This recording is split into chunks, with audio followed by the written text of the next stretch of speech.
경매와 공매를 포함한 부동산의 모든 것, 부동산의 요술램프, 부동산 알라딘입니다. 돈보다 사람을 생각합니다. 라는 경영이념으로 부동산 중개업을 하고 있습니다. 알찬 내용으로 찾아뵙겠습니다. 여러분의 많은 사랑 부탁합니다. 부동산 알라딘의 박만재입니다. 일기 신도시 등 30년 넘은 노후계획도시 재정비를 위한 노후계획도시 정비 및 지원에 관한 특별법이 4월 27일부터 본격 시행됩니다.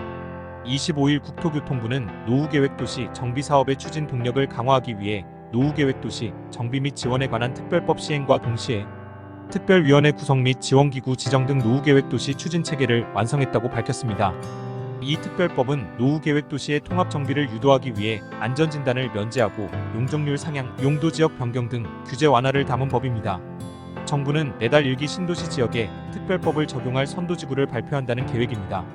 특별법에 따라 노후계획도시를 정비하고자 하는 지자체는 국토부가 제시하는 가이드라인인 기본방침에 따라 노후계획도시별 기본계획을 수립해야 하며 이후 특별정비계획을 수립해 특별정비구역 지정을 하고 사업을 추진하게 됩니다. 특별법에 따른 각종 혜택도 특별정비구역에 한해 적용한다는 방침입니다. 여러 개의 단지를 묶어 재건축하는 통합정비를 하면 특별정비구역으로 지정될 수 있는데 이 경우 안전진단을 면제받습니다. 또 법적 상한 용적률의 150% 상향이 가능하며 제3종일 반주거지역 기준 기존 300%에서 450%까지 용적률을 높일 수 있고 용도지역 변경도 가능해집니다. 최근 연구용역 결과에 따르면 통합정비는 규모의 경제에 따른 사업비 절감, 효과 및 효율성도 높아지는 것으로 나타났다고 국토부는 밝혔습니다. 국토교통부는 통합정비 본연의 장점에 특별법의 특례가 더해지며 기존의 사업성이 서로 다른 단지들도 통합정비에 참여할 요인이 강해질 것이라고 했습니다. 특별법에 따라 노후계획도시정비 특별위원회도 출범합니다. 특별위원회는 기본방침의 수립 변경, 국토교통부 장관이 승인하는 기본계획에 포함된 국가지원사항 및 위원장이 선정한 안건 등을 심의하는 법정기구로 국토교통부 장관을 위원장으로 정부위원 13명과 민간위원 16명 등 총 30명으로 구성됩니다. 법 시행일부터 2년의 임기입니다.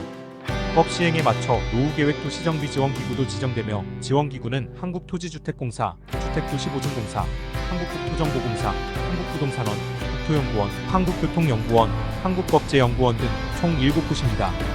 국토부는 27일 특별법 시행에 맞춰 특별위원회, 지원기구 등 추진체계를 갖추게 된 만큼 구체적인 사업 추진에 착수한다는 방침입니다.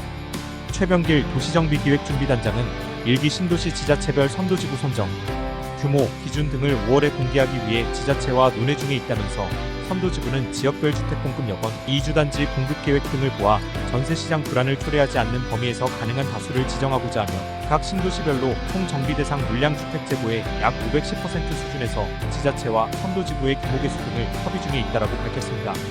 최 단장은 선도지구의 선정 기준은 각 지자체가 여건에 맞추어 활용할 수 있도록 국토부가 표준안을 제시할 계획이며 선정 기준은 주민들의 의견 합치, 즉 동의율이 가장 중요하고 그 외에 세대당 주차장 대수 등 주민 불편 정도와 도시기능 향상 가능성 차원에서 통합, 정비의 규모 등의 다양한 항목을 논의하고 있다고 밝혔습니다. 노후계획도시 정비사업이 차질 없이 추진되는 경우 2027년 첫 착공, 2030년 입주를 목표로 진행한다는 계획입니다. 오늘 영상은 여기까지입니다. 시청해주셔서 감사합니다.